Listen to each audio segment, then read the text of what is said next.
هزاران بار گفت رهبر به تأکید، مرا هرگز خیال گفتگو نیست. اگر 100 خواهشی از سوی ژاپن به نزد من بیاید، چاره جو نیست. خیال ارزشی ها تخت باشد که با کترت پزانم راندوو نیست.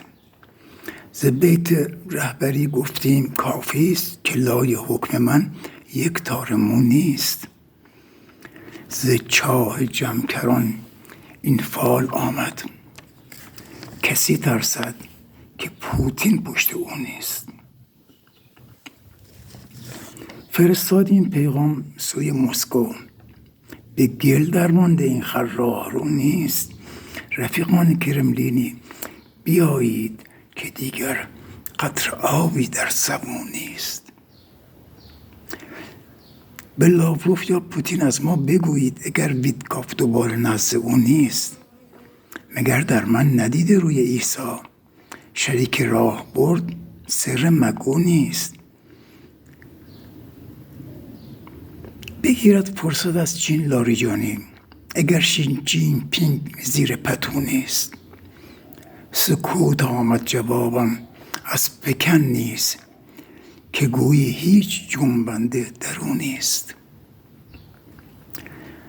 نه از حوثی نه از لبنان و حماس، ز هشت و شعبی هم هیچ رنگ و بو نیست. گمانم خواب هستم پشت منقل، که در این خواب کابوس یا لولو نیست. رجز خواندیم از بهر چه آخر، برایم هیچ جای آبرو نیست.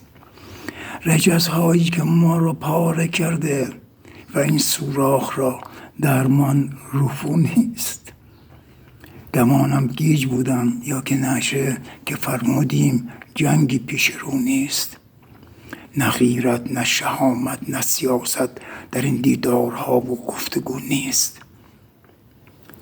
ولی چون حفظ من از واژه باتر است، کنون من این برای را رفت رو نیست. که گفتن چون که پای زور باشد، رهی جز عجز و تسلیم پیش رو نیست. عراقی را فرستادیم مسقط، غریب آبادی جز به پای او نیست. قسم ها میخورم با قول و تأکید، که بمب هسته‌ایمان آرزو نیست. بگویید هسته‌ای بی هسته باشد، که موشک نیست جز حمال اون نیست.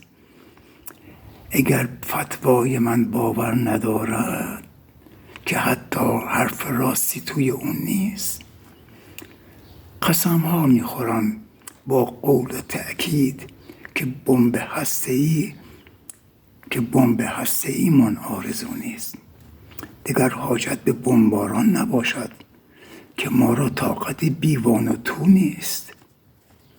سگان خود ز هر جا جمع کردیم، اگرچه پارچگیر